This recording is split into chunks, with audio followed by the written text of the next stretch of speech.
Vamos falar com a Luísa Moraes Abreu Ferreira, que é professora de Direito Penal da FGV de São Paulo. Luísa, muito bem-vinda, obrigada pela sua participação aqui no Mercado Aberto. O que você espera para essa decisão de hoje da primeira turma, né? O plenário virtual fica aberto das 8 da manhã até as 20 horas. Alexandre de Moraes deve apresentar, depositar seu voto primeiro. Ele será seguido pelos seus colegas? Será uma decisão unânime? A expectativa é que a decisão seja mantida. Bom dia, Amanda, é um prazer estar aqui no Mercado Aberto. A expectativa é essa, de manutenção da prisão. Naquele começo, ali nas primeiras horas da manhã seguinte à decretação da prisão, ainda havia algum tipo de dúvida, será que esses fundamentos da prisão se sustentam? Mas, como você bem disse, quando vem o vídeo do ex-presidente Jair Bolsonaro e que ele confessa ter propositalmente, aí insulto ou não, a gente pode conversar sobre isso, mas propositalmente mexido e colocado um ferro de solda na tornozeleira, isso torna-se um motivo até de sala de aula, de livro, de fundamento apto à decretação de uma prisão preventiva. Então, muito possivelmente, isso é praxe que o ministro que tome essa decisão leve para os demais ministros referendarem a decisão, mas provavelmente ele será seguido e essa prisão preventiva será mantida, provavelmente até o momento do trânsito em julgado da ação penal do golpe, em que aí essa prisão que hoje é preventiva no processo da coação, aquele dos Estados Unidos, do Eduardo Bolsonaro, de eventual coação dos ministros, vire uma prisão de cumprimento de pena pela ação penal de tentativa de golpe de Estado. Já saiu o voto do Moraes, tá? Vou até colocar no telão para vocês. É um voto de 14 páginas, então ele foi o primeiro a depositar aí a sua decisão. O senhor ministro Alexandre de Moraes, submeto para referendo na primeira turma do Supremo a decisão monocrática por mim proferida nestes autos em 22/11, nos seguintes termos. Aí ele repete, né? E fala de toda a história do Flávio Bolsonaro, da convocação da vigília, da repetição do modus operandi da organização criminosa, fala da fuga dos aliados Carla Zambelli e o Ramagem, o Alexandre Ramagem. Não há dúvidas, portanto, aí no finalzinho, né, sobre a necessidade de conversão da prisão domiciliar em preventiva em virtude da necessidade da garantia de ordem pública. Jair Bolsonaro é reiterante no descumprimento das diversas medidas, conforme detalhado anteriormente no relatório do presente voto, em 21 e tal. Descumpriu a medida cautelar de utilização das redes sociais, tal.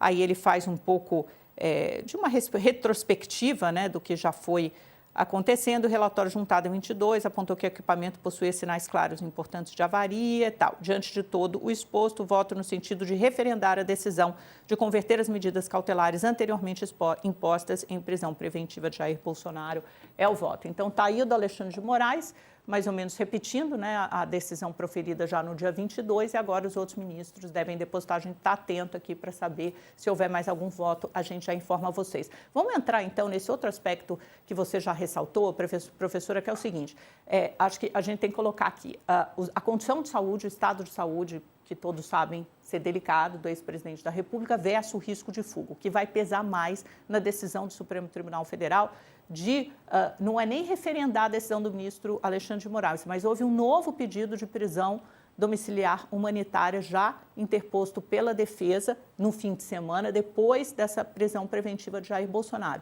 E eles alegam que não houve uma tentativa de fuga, mas sim uma alucinação, uma certa paranoia, um estado de confusão mental gerado possivelmente por uma interação medicamentosa. Anexaram um relatório da equipe médica de Bolsonaro dizendo que isso realmente pode ter acontecido. Isso para de pé? Como isso deve ser avaliado pelo Supremo? E é possível provar que houve de fato esse estado de saúde de confusão mental? Amanda, em princípio, os indícios são todos de tentativa de fuga. Quando se tenta romper uma tornozeleira eletrônica, a ideia primeira olha, o indício aqui é de que alguém está tentando fugir. É possível que tenha tido outro motivo para o rompimento da tornozeleira eletrônica, é sim possível. Mas agora, o ônus de comprovar isso é da defesa. Se a gente tem falado, na época do julgamento da ação penal do golpe, que o ônus de comprovar que houve uma tentativa de golpe era todo da acusação, neste momento, o indício é de tentativa de fuga. A defesa que terá que fazer uma prova de que aquilo não era uma tentativa de fuga, era qualquer outra coisa que estava se passando ali dentro daquela casa e que era um estado psíquico tal que fez o ex-presidente mexer nessa tornozeleira não para fugir, mas porque ele estava tendo algum tipo de alucinação ou uma paranoia ou ouvindo vozes, num estado de comoção, de confusão tal que ele não era capaz de enxergar o mundo tal qual ele é. É possível que isso tenha acontecido? Sem dúvida nenhuma. Agora, quem vai ter que fazer essa prova é a defesa. Eles já começaram. Houve um medicamento novo que tem esse possível efeito colateral de confusão mental. Pode se provar, por exemplo, mostrando vídeos do ex-presidente naquele momento ou pouco antes disso, eventualmente falando algo que não, né, aparentemente demonstraria essa confusão mental. Do meu ponto de vista, inclusive, o vídeo que foi mostrado ali, em que ele conversa com aquela agente policial, em que ele tá com a voz um pouco arrastada, poderia mostrar que ele poderia ter tomado um remédio que ali, eventualmente, não fez muito bem. Tudo isso sim, mas tem que ser um estado de um comprometimento muito grave, porque não pode ser estresse, nervosismo, medo, porque isso é o natural. É natural que alguém que esteja prestes a cumprir uma pena de quase 30 anos de prisão esteja com medo, esteja passando por um estado de confusão, ele especialmente nessa situação muito visado, né, o dia inteiro na imprensa, muito pressionado também pelas questões políticas, possa estar num estado de muito estresse e ansiedade? Sim, mas a defesa vai ter que provar um estado tal de que a pessoa não está mais vendo o mundo como tal, não entende mais o que é certo ou o que é errado, ou se entende o que é certo ou é errado, não é capaz de agir de acordo com aquele entendimento. Essa prova é difícil de ser feita. A defesa não tem outra saída. Vai ser isso que eles vão ter que comprovar agora, é essa linha que a gente já vê a defesa assumindo. Tudo fica mais difícil agora para pedir a prisão domiciliar humanitária. Era um pedido que a gente vinha imaginando que poderia dar certo. O estado de saúde do ex-presidente Jair Bolsonaro é delicado, passa por várias cirurgias, vários procedimentos médicos, ele não tem uma saúde boa, e isso era um motivo pelo qual seria possível fazer esse pedido. Agora pode ficar mais difícil, porque o Supremo Tribunal Federal agora tem na mão, né, uma carta na manga, dizendo: olha só o que acontece quando ele fica em casa, o risco é alto.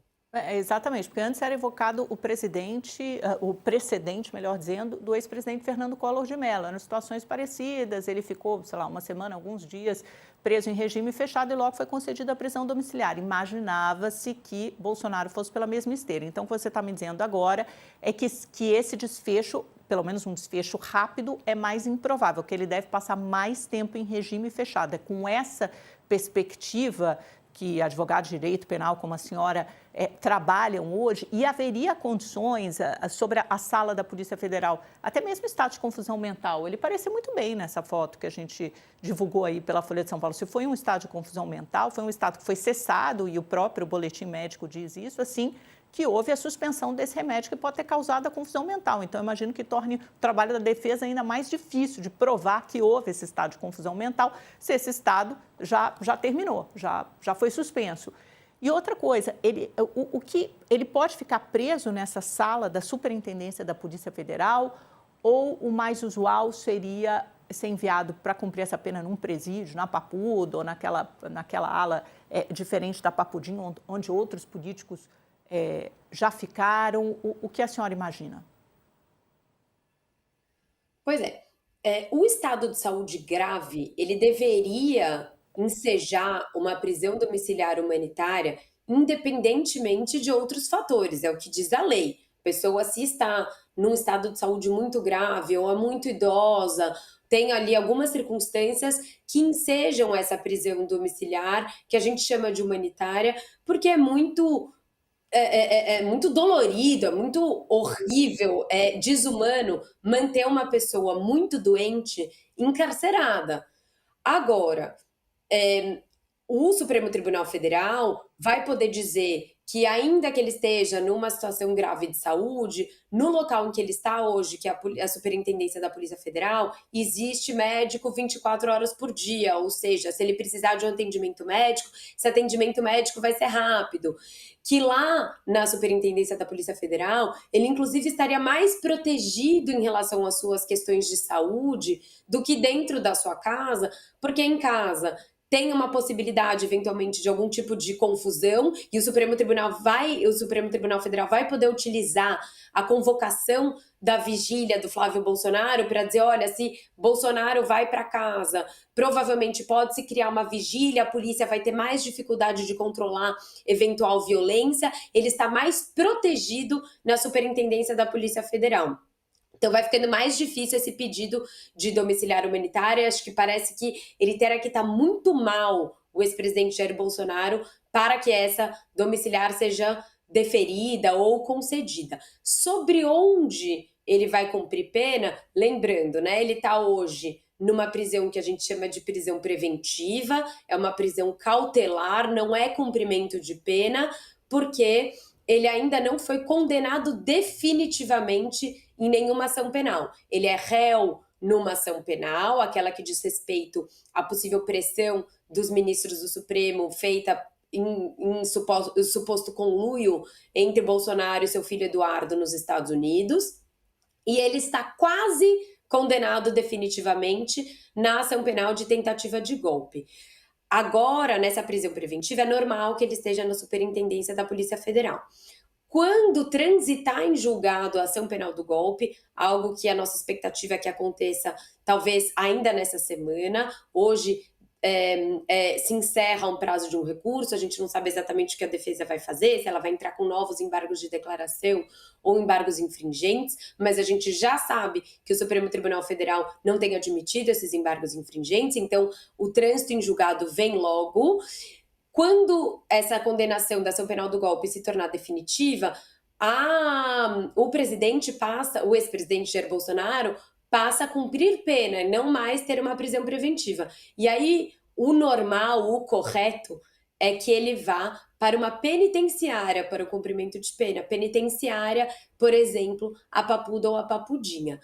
Só que nesse caso, né, Amanda, nada é muito normal. Então a gente não sabe se ele vai imediatamente para a penitenciária, até porque tem todas essas questões de segurança, de saúde delicada. Hoje, me parece que ele está num local em que a saúde dele vai ser preservada, ali na Superintendência da Polícia Federal.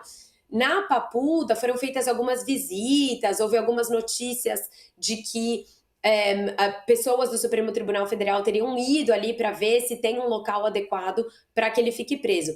Então, a expectativa é de que ele não vá, talvez, imediatamente, mas assim que tiver um local adequado numa penitenciária, quando houver o trânsito em julgado, provavelmente ele será transferido. Mas tudo um pouco de hipótese aqui, porque, de novo, nesse caso, nada é muito padrão. A gente tem que ir um pouco olhando cada dia uma notícia nova. Só para terminar, professor, a gente não pode invocar o precedente agora de outro ex-presidente da República, no caso Luiz Inácio Lula da Silva, que ficou preso na Superintendência da Polícia Federal em Curitiba durante todo o tempo, ou não cabe aqui? Muito rápido, que a gente já até estourou o tempo aqui. Muito rapidamente, é possível invocar o precedente, mas o Lula, ele estava numa situação sui generis, ele estava cumprindo antecipadamente a pena, num momento em que o Supremo entendia que poderia executar antes a pena. Então é uma situação um pouquinho diferente que pode levar a desfechos diferentes também.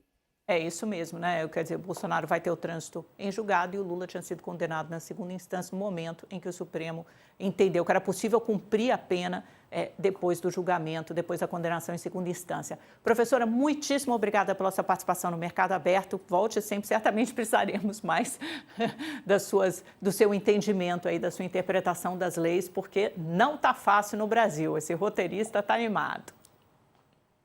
Eu que agradeço, bom dia. Obrigada, bom dia.